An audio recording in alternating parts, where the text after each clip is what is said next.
How's it going today, guys? I hope you're having a fantastic day. And in this video here, we're going to be talking about how to invest your time in your 20s. Now, this is actually a follow-up video I did from the other day talking about how to invest your money in your 20s. I was going to combine these videos, but I wanted them to be separate because I didn't want to make some kind of crazy 30 or 40-minute video. So let's go ahead and talk in this video here about how you should be investing your time in your 20s. And I truly believe that how you spend your time in your 20s is going to determine whether or not you are going to be wildly successful with your life, or if you're going to be unsuccessful and then looking back and saying, boy, I wish I had, been more effective or been more responsible in my 20s.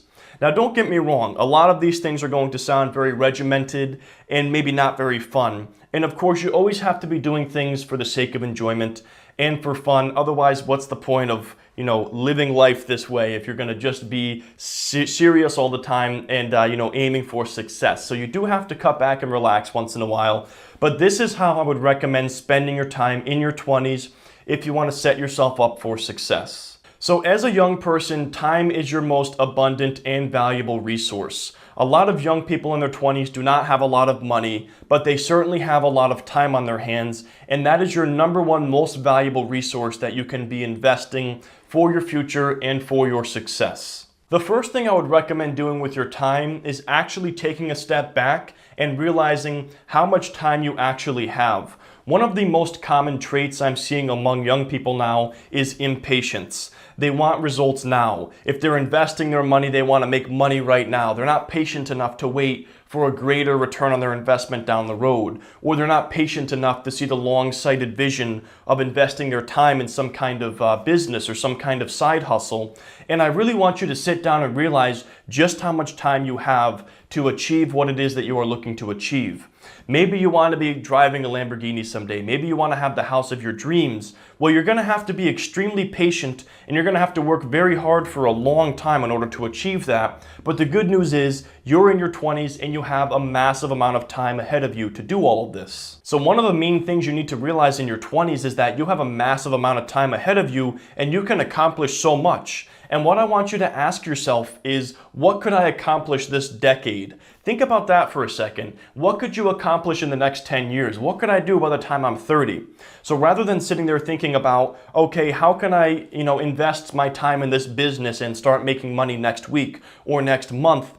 Maybe you're going to invest a massive amount of time in some project. You're not going to make any money for 2 or 3 years, but you're going to really build something amazing and build something that's going to, pay you for the rest of your life, and it's going to be an amazing business for yourself. I think about blogging, for example. A lot of people say, I'd love to start a blog or a YouTube channel. You don't make any money from a YouTube channel or a blog pretty much in your first 3 to 6 months of doing it. All you're doing is putting in a massive amount of effort. And I don't see that as a massive investment of your time, but a lot of people would say, I'm not willing to spend 3 to 6 months without making any money. But when you realize how much time you have ahead of yourself, it blows my mind how impatient young people are in particular. So what happens when you develop patience is that you end up having a much larger project or problem appetite. You're willing to solve larger problems because you're not looking for an immediate return on your investment or instant gratification. And as a result, you take on larger problems that are going to have a greater return on investment down the road. And that is one of the number one skills you have to develop in your 20s is patience. Slow things down, be patient, and understand just how much time you have. There's no rush. Be patient and have more of a long-sighted vision in terms of what you are looking to do. The second thing I would do with your time in your 20s is to read and exercise daily.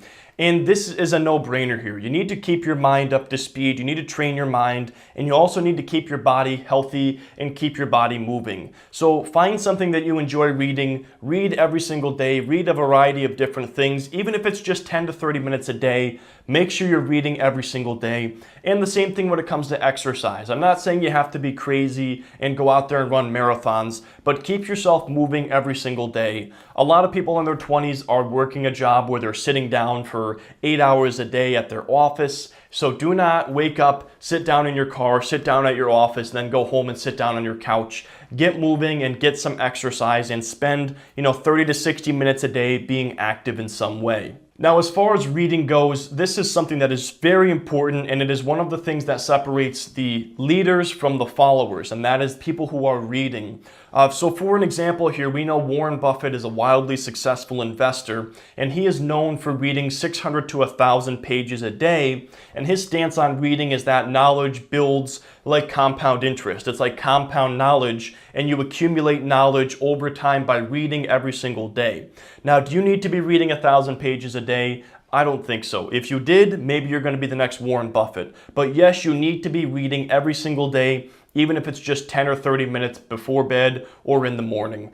In my opinion, doing it in the morning is best. That way you get it out of the way and you start your day off on the right foot. And the other good thing about being active is that when you go to a fitness center or you join a fitness club, you're going to meet a lot of like-minded people. Usually the people who are successful are also successful in other areas of their life. They're successful with their health. They're successful with their relationships, and they're successful with their businesses. And so you're going to meet a lot of very interesting and like-minded, motivated people at fitness centers and at fitness classes. And so it's a great networking opportunity to join a club of some kind, a fitness club. Or so for my example, I go to a CrossFit gym, and I've met some very interesting people and made some great connections and relationships by meeting people who are taking care of their bodies and care about their health.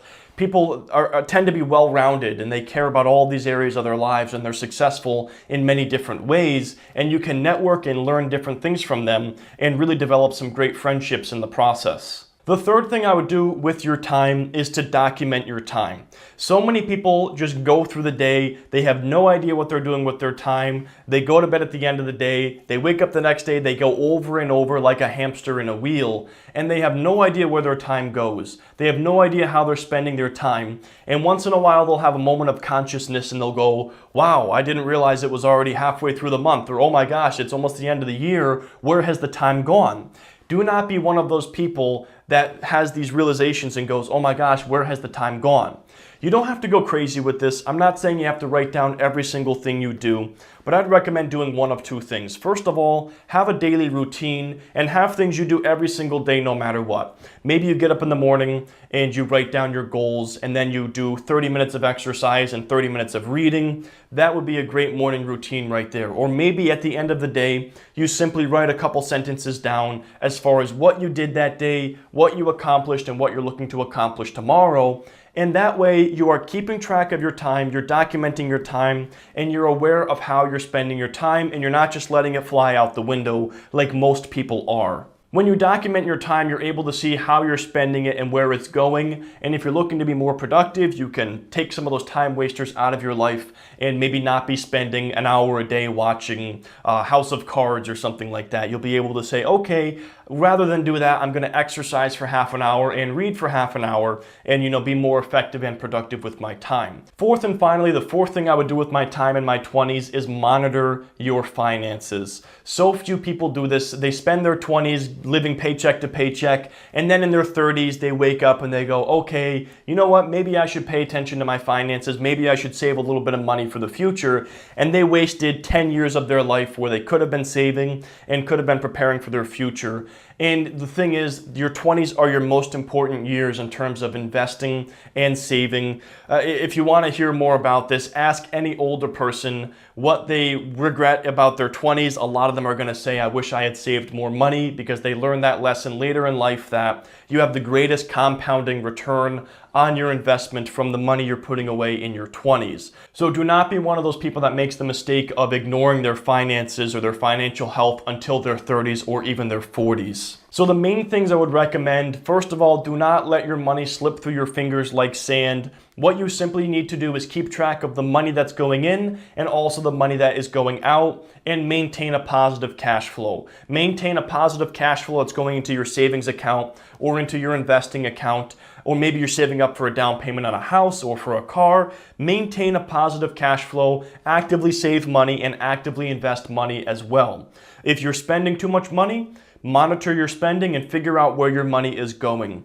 The number one thing I'm getting at here is do not play dumb with your money. Don't pretend it's just falling out of your bank account like there's a hole in a bucket and it's just falling out. The money is going somewhere, and understand where it is going if you don't have enough money at the end of the month. Keep track of your inflow and your outflow and determine your positive or negative cash flow. It's as simple as that. Maintain a positive cash flow in your 20s and monitor your finances. And then the fifth and final thing I would do with your time in your 20s is to network and meet other people and expand your circle of influence. And this could be involved with some entertainment. Maybe you go out to a bar or to a restaurant, and maybe your goal at the bar is not to get trashed and have 7 beers and forget what happened with the night, but your goal is to have a drink or two, meet some interesting people, and do some networking. You'd be amazed the people that you can meet when you're in the right social environment. And maybe you're in a situation where you're not happy with the people that you're meeting. You just simply have to find a new environment to be in.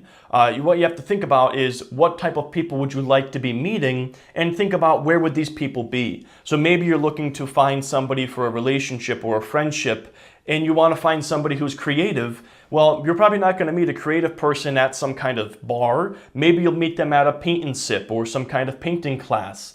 So you got to kind of think about that. Think about the people that you'd like to meet and where they would likely be spending their time, and decide to spend more of your time there as well. But networking is one of the most important things you can do in your 20s as well. It can lead to friendships, it can lead to relationships, it can lead to awesome opportunities. And so that again is something I would highly recommend doing in your 20s, is networking and meeting like-minded people. And I'm sure we've all heard of the whole circle of influence thing there, where you become the 6th version of the 5 people you surround yourself with. And so if you want to be a successful person, surround yourself with who you are looking to become, and you have a damn good chance of becoming just like those people. But anyways, guys, that's going to wrap up this video. These are the 5 ways I would be spending my time in my 20s. Let me know what you think of these in the comment section below. And if you are in your 30s or your 40s or your 50s and you have advice for people in their 20s, please share it down in the comment section below. But thank you guys so much for watching this video. I hope you have a great rest of your day, and I will see you in the next one. If you are interested in learning more about investing in the stock market, I've created a free course just for you. The link is in the description below. Here are a few other videos you might enjoy as well.